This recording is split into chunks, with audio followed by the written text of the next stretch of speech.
الحمد للہ رب العالمین نحمدہ ونسلم علی رسولہ الکریم اما بعد فوز باللہ من الشیطان الرجیم بسم اللہ الرحمن الرحیم کہ حضرت سلطان العارفین حضرت سلطان باہو پر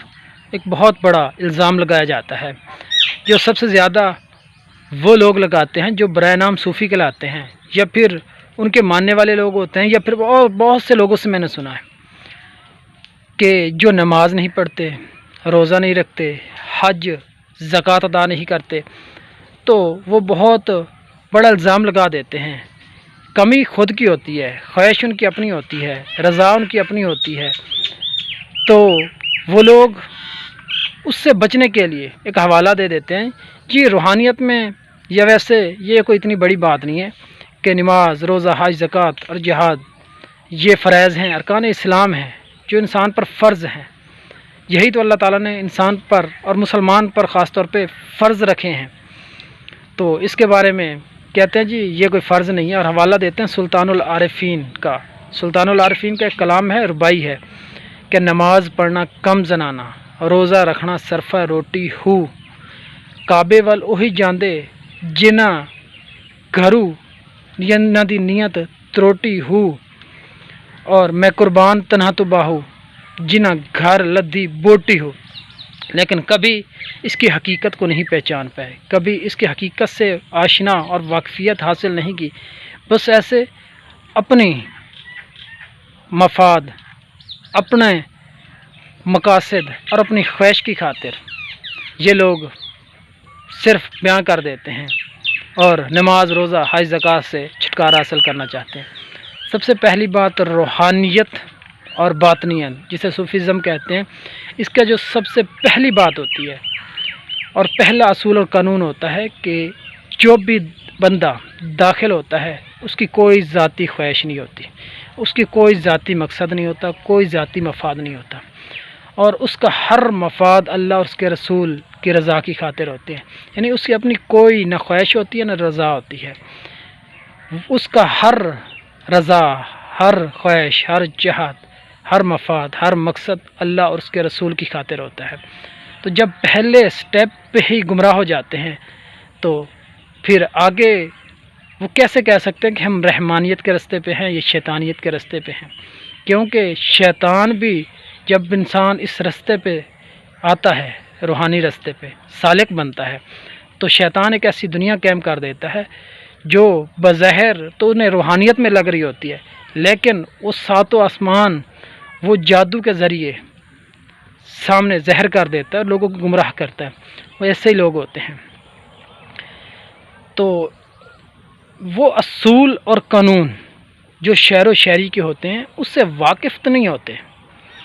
بس ایسے ہی اپنے آپ کے بچاؤ کی خاطر وہ کہہ دیتے ہیں جی نماز پڑھنا کم زنانا، اور ہم نے تو نماز قائم کرنی ہے نہ کہ پڑھنی ہے۔ سب سے پہلی بات نماز قائم کرنی ہوتی ہے، نماز پڑھنی نہیں ہوتی۔ تو نماز قائم کیسے کی جاتی ہے؟ سب سے پہلے انہیں یہ بھی نہیں پتہ ہوتا کہ نماز قائم کیسے کی جاتی ہے۔ نماز جو قائم ہوتی ہے وہ ابتدا پڑھی جاتی ہے تو پھر ہی قائم ہوتی ہے، اور جب تمام تقریباً زیادہ سے زیادہ انسان کامل نمونہ آقا علیہ الصلوۃ والسلام کی ذات کو بنا لے، پھر اس رستے پہ چلنا شروع کر دے، اس کے آگے رستہ ہوتا ہے ذکر قلب سے لے کر دیدار الہی تک کے سفر کو، جب اس سفر کو مکمل عبور کر لے گا تو اس وقت انسان کی نماز قائم ہوتی ہے۔ اور جو بھی خوش نصیب، خوش قسمت آدمی نماز قائم کر لیتا ہے اس کے لیے اس وقت یہ نماز فرض ہو جاتی ہے۔ اس نماز کا مزہ ہی تب ہوتا ہے، یعنی کہ فرض نماز پڑھنے کا مزہ ہی تب ہوتا ہے جب بندہ نماز قائم کر لیتا ہے۔ تو اس کے بارے میں حضرت مولا علی کرم اللہ وجہ الکریم سے پوچھا گیا کہ اللہ سے بات چیت کیسے کی جائے، اللہ کی زیارت کیسے کی جائے، تو حضرت مولا علی کرم اللہ وجہ الکریم نے فرمایا کہ نماز پڑھا کرو۔ تو لوگوں نے کہا جی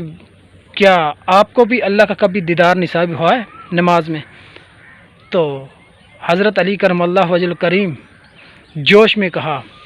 کہ میں اس وقت تک سجدے سے سر نہیں اٹھاتا جب تک میں اللہ تعالیٰ کی زیارت نہیں کر لیتا تو یہ نماز قائم ہوتی ہے۔ اس کی جب بھی دلیل دی جائے تو حضرت مولا علی کرم اللہ وجہ الکریم یا کسی بھی ہمارے اسلاف بزرگان نے کبھی نماز قضا نہیں کی تھی یا کبھی بھی نماز کے خلاف نہیں بولے۔ دوسری بات ہے روزہ رکھنا اور زکوٰۃ دینا، حج ادا کرنا۔ حج تو صاحب استطاعت پر فرض ہوتی ہے، اور باقی روزہ رکھنا، زکوٰۃ ادا کرنا، اس پہ بھی لوگ گھپلا مار جاتے ہیں، 2 نمبری کر جاتے ہیں، ڈنڈی مار جاتے ہیں، اور بات کرتے ہیں سلطان العارفین کہ سلطان العارفین نے کہا نماز پڑھنا کم زنانہ، اور کبھی یہ بھی سوچا ہے کہ شعر و شاعری کے اصول و قانون کے مطابق کہ شعر و شاعری کو سمجھنے کے لیے 3 اصول اور قانون ہوتے ہیں۔ یہ ہوتا ہے کہ سب سے پہلے انسان کسی بھی چیز سے کوئی تشبیہ دے سکتا ہے، تلمیح کر سکتا ہے، مستعار لے سکتا ہے۔ میں نے تو اردو نہیں پڑھا 9ویں 10ویں کلاس یہاں تک، یا FSC میں اردو پڑھا تھا، اور میری تو آگے ہے سائنس، میں نے ماسٹر زولوجی میں کیا ہوا ہے۔ اور بہت سے لوگ جنہوں نے صوفیت میں، صوفیزم میں، شعر و شاعری میں اور اسلامیات میں، اور بہت سے محققین، فلاسفر آج تک اس بات کا جواب نہیں دے سکے کہ اس کی حقیقت کیا ہے، اور ایسے ہی لوگ الزام لگاتے رہے، اپنے مفاد و مقاصد پورے کرتے رہے۔ تو سلطان العارفین کا جو اس مصرع، اس ربائی کا مطلب ہے وہ یہ ہے کہ نماز پڑھنا کم زنانہ، جو نماز پڑھتے ہیں اس کی تشبیہ دی گئی ہے کہ یہ عورتیں بھی کر سکتی ہیں، اس کی تلمیح ہے کہ زنانہ کی طرف، اور یہ کام عورتیں بھی کر سکتی ہیں، یہ تشبیہ دی گئی ہے، تلمیح ہے۔ دوسرا، روزہ رکھنا صرفہ روٹی ہو، یہ بھی تشبیہ ہے کنجوس لوگوں کی طرف جو کنجوسی کرتے ہیں، اور اشارہ دیا گیا ہے۔ تو روزہ رکھنا صرفہ روٹی ہو، کعبے وال اوہی جاون جنہ دی نیت کھوٹی ہو، یہ بھی تشبیہ و تلمیح ہے کہ کعبے وال اوہی جاون جنہیں گھرو تروٹی ہو، جنہ دی نیت بھی کھوٹی ہو۔ تو صاف ظاہر ہے یہ بھی تلمیح اور تشبیہ ہے۔ اور جس پہ زور دینا چاہتے ہیں، جو سمجھانا چاہتے ہیں سلطان العارفین کہ ان سب سے بڑھ کر جو عمل ہے اللہ تعالیٰ کے نزدیک وہ یہ ہے کہ میں قربان تینہا تباہ ہوں جنہ گھر وچ لدھی بوٹی ہو، یہ ہے بوٹی، یہ مستعار لیا گیا ہے اکارڈنگ ٹو شاعری، اکارڈنگ ٹو پویٹری کے مطابق، کہ یہ مستعار لیا گیا ہے بوٹی۔ بوٹی کا مطلب ہے یہ دل، انسان کے اندر جو کچھ بھی ہے، یعنی کہ دل پہ اللہ تعالیٰ خود رہتا ہے، اور جس کے بارے میں آقا علیہ الصلوۃ والسلام نے فرمایا کہ اللہ تعالیٰ نہ تمہارا چہرہ دیکھتا ہے، نہ تمہارا جسم دیکھتا ہے، نہ تمہارے ہاتھ پاؤں دیکھتا ہے، بلکہ وہ تو تمہارا دل کو دیکھتا ہے، دل کی عبادت دیکھتا ہے۔ جیسے قرآن میں بھی ارشاد ہے کہ وَاذْكُرُ رَبَّكَ فِي نَفْسِكَ، کہ جب بھی ذکر کرو اپنے نفس کے ساتھ کرو، نہ کہ اپنی زبان کے ساتھ۔ یہی قول یعنی کہ اللہ تعالیٰ سب سے زیادہ انسان کے قلب کو پسند کرتا ہے، جو صدق دل سے کی جائے، صدق دل اور سچائی سے لے کر آشنائی تک کی جائے، اور خالصتاً اللہ اور اس کے رسول کے لیے عبادت کی جائے، تو اللہ تعالیٰ کا قرب حاصل ہوتا ہے۔ اس طرح جو بھی انسان صدق دل سے کرے گا، ذکر قلب کرے گا، وہ ذکر قلب اللہ تعالیٰ کا قرب حاصل کرنے کا ذریعہ ہوتا ہے، اور جب ذکر قلب انسان کا جاری ہوتا ہے تو اللہ تعالیٰ کی طرف سفر شروع ہو جاتا ہے۔ تو اس کے بارے میں سلطان العارفین نے زور دیا ہے کہ باقی باتوں کی بجائے اپنے دل سے عبادت کرنی چاہیے۔ تو اس پر لوگوں نے اپنے اپنے مطلب نکالنے شروع کر دیے، تو آج تک کسی نے اس کا کوئی رپلائی نہیں دیا، تو حق بنتا تھا، ہمیں رپلائی دینا چاہیے تھا۔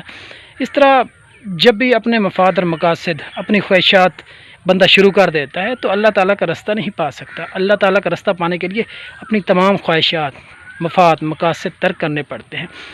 تو اولیاء کرام کے مطابق، سلطان العارفین کے مطابق، نماز، روزہ، حج، زکوٰۃ یعنی کہ شریعت کے احکامات انسان پر فرض ہیں، اور یہ لازمی ہے۔ اس کے علاوہ انسان روحانیت کی طرف نہیں جا سکتا، انسان باطنیت کی طرف نہیں جا سکتا۔ تو حضرت سلطان العارفین سلطان باؤ کہتے ہیں کہ یہ فرض ہونے کے ساتھ ساتھ جو اللہ تعالیٰ کا قرب حاصل کرنے کا ذریعہ ہے وہ فقر ہے، وہ عشق ہے، جس کی ابتدا ذکر قلب ہے اور انتہا دیدار الہی ہے۔ تو اس بات کو سمجھنا چاہیے، ہمیں اس بات کو پھیلانا چاہیے تاکہ حقیقت سامنے آ سکے۔ وآخر دعوانا الحمدللہ رب العالمین۔